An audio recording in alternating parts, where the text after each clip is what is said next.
네, 북한 문제와 한반도 외교안보 뉴스를 심층 분석하는 한반도 리뷰 시간입니다. 김영석 전 통일부 차관 나오셨습니다. 안녕하십니까? 안녕하십니까? 네. 자, 오늘은 곧 다가올 것으로 보이는 북미 협상과 북핵 문제, 이 가운데 좀 비핵화 문제에 대해서 집중적으로 다뤄보고 싶은데요. 최근 백악관이 국내 일부 언론과의 인터뷰에서 북한의 완전한 비핵화를 추구할 것이다, 이렇게 언급을 했더라고요. 그런데 그에 앞서서 이제 미국 트럼프 대통령이 북한을 핵보유 국가라고 또 언급하지 않았습니까? 이걸 좀 어떻게 봐야 될까요?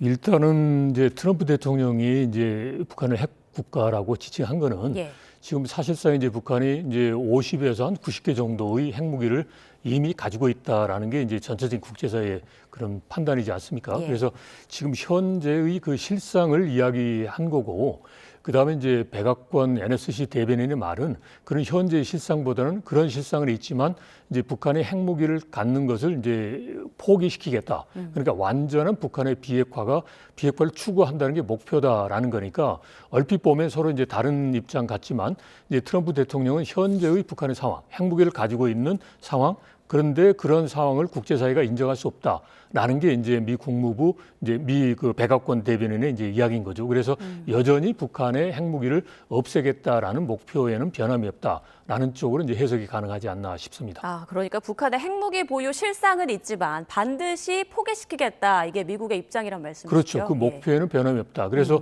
과거가 아니라 지난번 이제 미국 대선 때 보면 공화당의 정책 정강에 보면 북한에 대한 비핵화가 없다라고 해서 그 목표를 버린 게 아니냐라는 이제 논란이 있을 때 그때 그 당시에 이제 북한에 대한 비핵화는 변함없는 이제 목표다라고 했던 것처럼 지금도 마찬가지이지 않나 싶습니다. 네. 자, 그럼 기존의 북한 비핵화 정책 CVID라고 우리가 흔히 얘기하지 않습니까? 완전하고 검증 가능하며 불가역적인 비핵화. 이게 미국의 기조가 그대로 유지될지 궁금한데요. 이게 CVID가 나온 게 이제 완전하고 그다음에 이제 검증 가능하고 이제 소위 되돌이킬 수 없는 이제 북한의 비핵화다라는 건데 이거 자체가 나온 게 한 20년 전이에요. 그러니까 20년 전 2002년에는 이제 북한이 핵무기를 가지고 있지 않았다는 거죠. 핵무기를 만드는 프로그램만 가지고 있는 거예요. 그런데 그게 계속 이제 진행되다가 이제 용어는 이제 FFID, 그러니까 파이널 최종적이고 그다음에 이제 불가역적인 그런 비핵화다라는 그런 표현도 했지만 비핵화의 목표는 있지만 가장 근본적인 차이는 뭐냐면 북한의 핵무기를 가지고 있지 않을 때하고 가지고 있을 때하고의 그런 차이가 근본적인 차이예요. 그러면 여기에 대해서 북한을 비핵화시키는 데 있어서의 접근법이 달라질 수밖에 없는 거죠. 그러니까 이제 미국의 입장에서 본다면 핵무기를 가지고 있지 않을 때는 어느 정도 여유가 있어요. 그리고 또 ICBM이 없을 때는 여유가 있어요.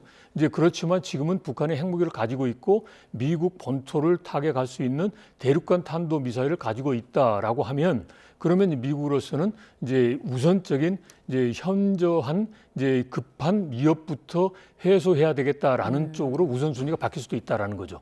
이제 그러면 이제 비핵화라는 게 목표지만 접근 방법이 다를 수가 있다라는 거죠. 그래서 이제 가장 좋은 것은 우리한테는 가장 좋은 것은 우선 북한의 핵무기를 없애는 게 가장 좋겠다 그렇지만 이제 핵무기를 없애는 것 자체가 쉬운 문제가 아니지 않습니까? 벌써 30년.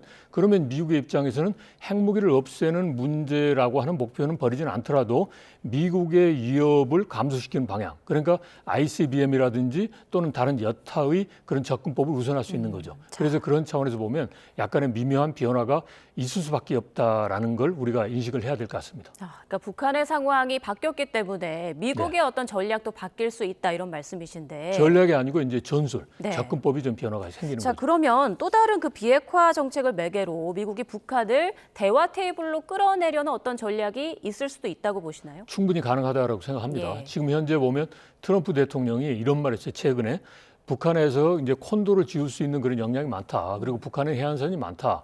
그리고 전쟁이 없는 평화가 중요하다. 이제 북한과 김정은을 잘 알고 잘 지낼 수 있다라고 했다라는 거죠.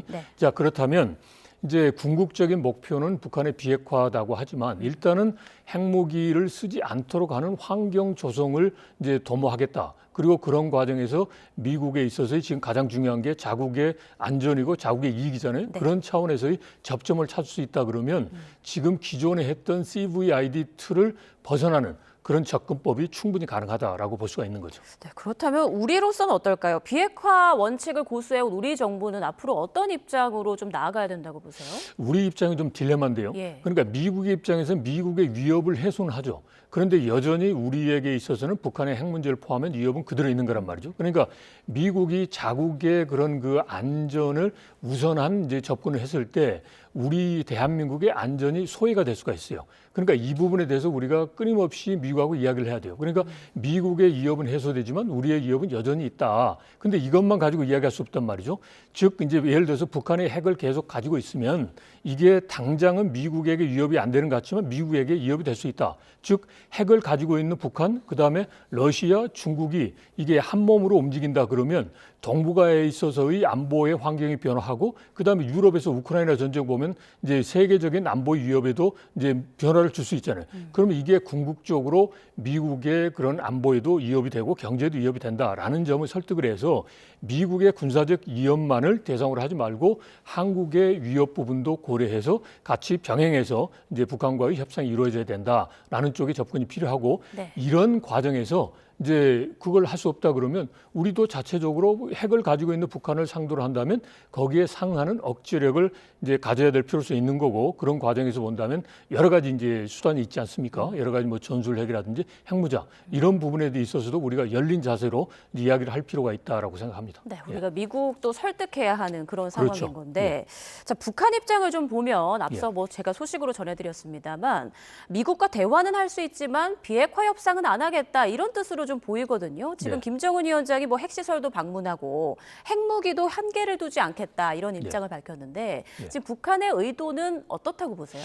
일단 이제 핵 문제는 북한이 쉽게 포기할 수가 없는 거죠. 예. 그리고 이미 벌써 이제 북한의 주권의 문제 그리고 뭐 생존과 발전권의 문제다라는 거고 이거는 이제 핵 문제 즉 비핵화는 협상의 테이블에 올리지 않겠다라는 게 이제 북한의 입장이니까 이런 차원에서 본다면 핵무기가 쉽게 이제 해결되기 어렵다라는 거죠. 그런데 이제 문제는 뭐냐면 핵무기를 계속 가지고 있을 때 북한이 과연 체제 생존하는데 계속 유지될 거냐라는 거예요. 그런데 지금 현재 상황을 보면 러시아나 중국의 협력을 가지고서 북한 체제가 생존을 하고 있어요. 그러면 이런 상황에서 북한이 미국과의 대화에서 다급할 필요가 없는 거죠. 예를 들어서 만약에 미국이 이제 정말 전폭적인 양보를 한다 그러면야 하겠지만 그게 아닌 상황에서는 북한으로서는 미국과의 그 대화 거기에 적극성을 보일 이유가 없는 거죠.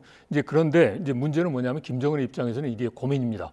과연 중국과 러시아의 협력만으로서 북한의 체제가 과연 유지될 수 있을까라는 거예요. 예. 지금 최근에 이제 아직은 조금 더 지켜봐야 되지만 이게 작년에 이제 북한의 경제가 이제 어떤 식으로 변화했느냐 하면 비록 러시아의 지원이 있었지만 이제 결코 북한이 원하는 방향으로 가지 않았어요. 하나 예를 들면 이제 달러가 이제 8,000원이었는데 21,000원 정도 됐다는 거죠. 그러면 달러 값이 올라갔다는 것은 북한 내부에서의 물자 조달이 잘 안 된다는 거예요. 외부로부터 온다는 거니까. 예. 그럼 결국은 이제 러시아의 지원이 있지만 결국은 이제 북한 내부의 경제가 어렵다. 그러면 이제 김정은으로서도 경제가 어려운데 계속 체제 유지 어렵다. 그러면 이제 그다음에 어떻게 할 거냐? 결국 이제 미국과의 한판을 벌려야 되겠다라는 거죠. 그래서 그런 차원에서 보면 최근에 김정은이 이제 핵시설을 방문했던 것은 핵시설 가는 걸 어느 나라가 관심이 있겠습니까? 결국 미국밖에 없어요. 예. 그러니까 미국과의 대화를 한번 염두에 둔 이제 조치가 아닌가 싶습니다. 그래서 지금 현재로서는 북한으로서는 좀 당분간은 이제 웨이트 앤 씨인 거죠. 그러면서 이제 미국의 움직임도 보고 그다음에 중국, 러시아의 그런 움직임도 보지 않을까 싶습니다. 네, 예. 지금 당장은 좀 상황을 지켜보다가 결국에는 미국과의 대화에 나설 수밖에 없을 것이다. 이제 북한 내부의 예. 상황을 보는 거죠. 네. 체제 생존 차원에서. 그렇습니다. 그런데 미국으로서는 어떨까요? 지금 북미가 대화에 나서더라도 비핵화가 아닌 스몰딜에 그칠 것이다 이런 분석이 많던데 네. 미국 입장은 어떨 거라고 보십니까?